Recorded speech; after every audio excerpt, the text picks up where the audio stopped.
I teach chemistry. All right. So more than just explosions, chemistry is everywhere. Have you ever found yourself at a restaurant spacing out, just doing this over and over? Some people nodding yes. Recently, I showed this to my students, and I just asked them to try and explain why it happened. The questions and conversations that followed were fascinating. Check out this video that Maddie from my Period 3 class sent me that evening. Are you ready?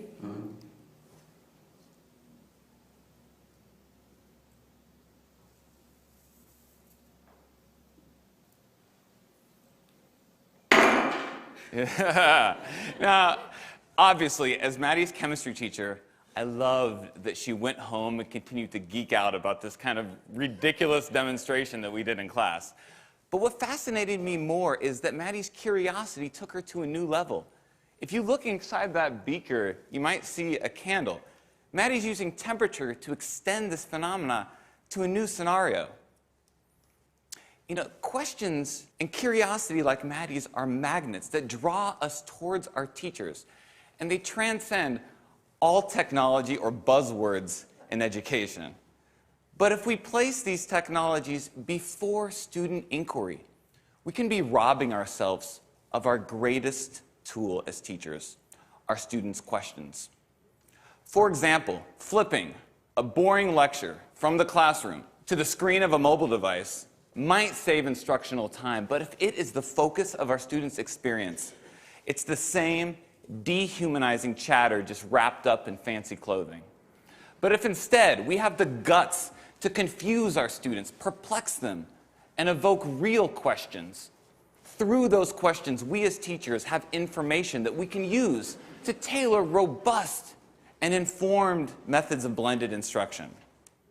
So, 21st century lingo, jargon, mumbo-jumbo aside, the truth is, I've been teaching for 13 years now, and it took a life-threatening situation to snap me out of 10 years of pseudo-teaching and help me realize that student questions are the seeds of real learning, not some scripted curriculum that gave them tidbits of random information. In May of 2010, at 35 years old, with a 2-year-old at home and my second child on the way, I was diagnosed with a large aneurysm at the base of my thoracic aorta. This led to open heart surgery. This is the actual real email from my doctor right there. Now, when I got this, I was, press caps lock, absolutely freaked out, okay? But I found surprising moments of comfort in the confidence that my surgeon embodied. Where did this guy get this confidence, the audacity of it? Right? So when I asked him, he told me 3 things.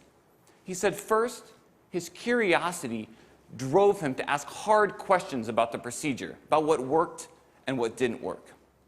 Second, he embraced and didn't fear the messy process of trial and error, the inevitable process of trial and error. And third, through intense reflection, he gathered the information that he needed to design and revise the procedure, and then with a steady hand, he saved my life. Now, I absorbed a lot from these words of wisdom, and before I went back into the classroom that fall, I wrote down 3 rules of my own that I bring to my lesson planning still today. Rule number 1, curiosity comes first.